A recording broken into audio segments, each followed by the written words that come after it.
ഇന്നത്തെ സ്പെഷ്യൽ സിമ്പിളായിട്ടുള്ളൊരു ചോക്ലേറ്റ് കേക്കാണ്.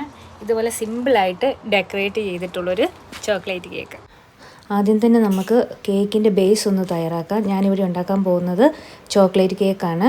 അതിനുവേണ്ടി 1.25 കപ്പ് ഗോതമ്പ് പൊടി,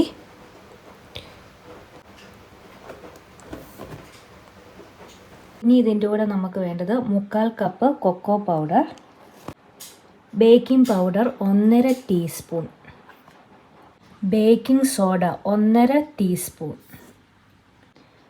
ഷുഗർ 1.5 അല്ലെങ്കിൽ 2 കപ്പ്. ഞാനിവിടെ 1.5 കപ്പ് ഷുഗറാണ് ചേർത്ത് കൊടുക്കുന്നത്.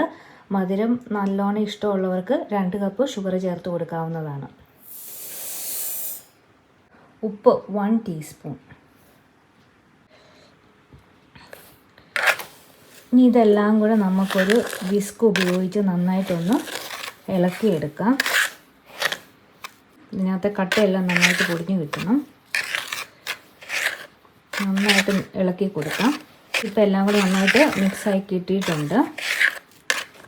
ഇനി വേറൊരു പാത്രത്തിലേക്ക് നമുക്ക് 1 കപ്പ് മിൽക്ക് ചേർക്കാം. ഇതിൻ്റെ കൂടെ ഇനി നമുക്ക് വേണ്ടത് 1 ടീസ്പൂൺ വാനിലയുടെ ഷുഗർ. ഇതിന് പകരം വാനിലയുടെ എന്തെങ്കിലും ഫ്ലേവർ ചേർത്ത് കൊടുത്താലും മതിയാവും. പിന്നെ ഇതോടൊപ്പം നമുക്ക് വേണ്ടത് 1/2 കപ്പ് വെജിറ്റബിൾ ഓയിൽ, സൺഫ്ലവർ ഓയിലോ അല്ലെങ്കിൽ കോക്കനട്ട് ഓയിലോ നമുക്ക് ചേർത്ത് കൊടുക്കാം. ഞാനിവിടെ സൺഫ്ലവർ ഓയിലാണ് ചേർത്ത് കൊടുക്കുന്നത്.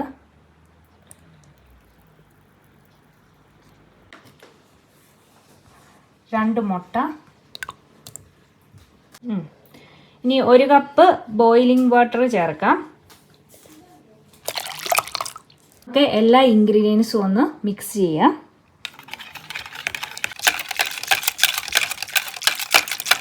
ഇനി ഈ മിക്സ്ചർ ഡ്രൈ ഇൻഗ്രീഡിയൻസിലേക്ക് ചേർത്ത് കൊടുത്ത് നന്നായിട്ട് മിക്സ് ചെയ്യുമ്പോഴത്തേക്കും കേക്കിനുള്ള ബാറ്റർ തയ്യാറാവും.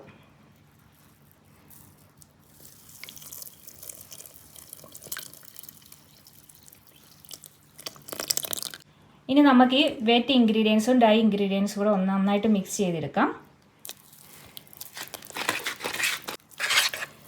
എല്ലാം കൂടെ നന്നായിട്ട് മിക്സ് ചെയ്തെടുത്തപ്പോഴത്തേക്കും നമ്മുടെ കേക്കിന് വേണ്ടിയുള്ള ബാറ്റർ തയ്യാറായിട്ടുണ്ട്. ഇനി ഇത് നമുക്ക് ഓവനിൽ വെച്ച് ബേക്ക് ചെയ്തെടുക്കാം. കേക്കിൻ്റെ പാനിലേക്ക് ബേക്കിംഗ് പേപ്പർ വെച്ച് കൊടുക്കാം. പാനിൻ്റെ എല്ലാ വശങ്ങളിലും നന്നായിട്ട് ബട്ടർ തേച്ച് കൊടുക്കാം. ഇങ്ങനെ ചെയ്യുന്നത് കേക്ക് ഒട്ടിപ്പിടിക്കാതിരിക്കാൻ വേണ്ടിയാണ്. നമുക്ക് കേക്കിൻ്റെ ബട്ടർ പാനിലേക്ക് ഒഴിച്ചു കൊടുക്കാം. ഒഴിച്ചു കൊടുക്കുക.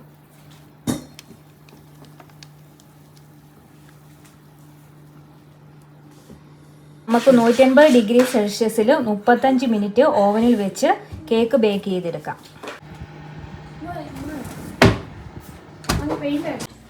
ഏകദേശം ഒരു 35 മിനിറ്റിന് ശേഷം കേക്ക് ഇതുപോലെ നന്നായിട്ട് റെഡിയായിട്ട് കിട്ടിയിട്ടുണ്ട്. ഇനി നമുക്കിത് ഒരു സ്റ്റിക്ക് വെച്ച് കുത്തി നോക്കാം എന്തോന്നറിയാൻ വേണ്ടി. കണ്ടോ, സ്റ്റിക്കിൽ ഒന്നും തന്നെ ഒട്ടിപ്പിടിച്ചിട്ടില്ല. ഇത് നന്നായിട്ട് വെന്ത് കിട്ടിയിട്ടുണ്ട്. ഇനി ഇത് നമുക്ക് ഓവനിൽ നിന്ന് മാറ്റാം. ഇനി ഇത് നമുക്ക് തുറന്നിട്ട് തണുക്കാൻ വേണ്ടി വെക്കാം.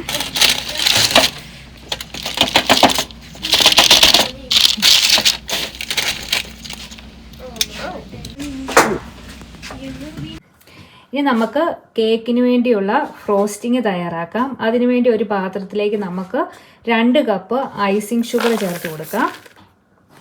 ഇതോടൊപ്പം 1/2 cup chocolate powder, milk 1/4 cup,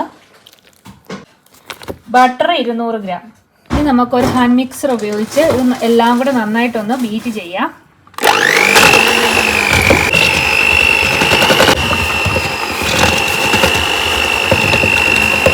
ഇതെല്ലാം കൂടി ഇങ്ങനെ നന്നായിട്ട് ബീറ്റ് ചെയ്ത് കഴിയുമ്പോൾ ഇതുപോലെ നന്നായിട്ട് ഇങ്ങനെ എല്ലാം കൂടെ നന്നായിട്ട് അടിച്ചു കഴിഞ്ഞപ്പം കേക്കിന് വേണ്ടിയുള്ള ഫ്രോസ്റ്റിംഗ് റെഡി ആയിട്ടുണ്ട്. ഇനി നമുക്ക് കേക്ക് ഒന്ന് ലേബിൾ ചെയ്തെടുക്കാം.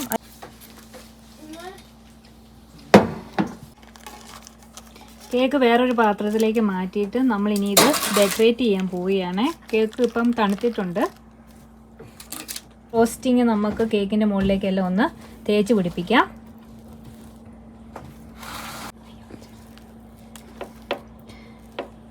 എല്ലായിടത്തും നമുക്ക് ഫ്രോസ്റ്റിംഗ് തേച്ച് പിടിപ്പിക്കാം. വളരെ സിമ്പിളായിട്ട് ഉണ്ടാക്കാൻ പറ്റിയ കേക്കാണ്. എല്ലാവർക്കും തന്നെ ഉണ്ടാക്കാൻ പറ്റുന്നതാണ് നമ്മുടെ വീട്ടിലൊക്കെ. അങ്ങനെ നമ്മുടെ ഫ്രോസ്റ്റിംഗ് എല്ലായിടത്തും തേച്ച് പിടിപ്പിച്ച് നല്ലതായിട്ട് റെഡിയായിട്ട് കിട്ടിയിട്ടുണ്ട്. ഇനി ഇത് നമുക്ക് ഫ്രിഡ്ജ് വെച്ച് തണുപ്പിച്ചെടുക്കാം. വേറൊരു പാത്രത്തിലേക്ക് നമുക്ക് വൈറ്റ് ചോക്ലേറ്റ് ഇട്ട് കൊടുത്തിട്ട് അതൊന്ന് മെൽറ്റാക്കി എടുക്കാം. വൈറ്റ് ചോക്ലേറ്റ് അങ്ങനെ മെൽറ്റായിട്ട് വരുന്നുണ്ട്.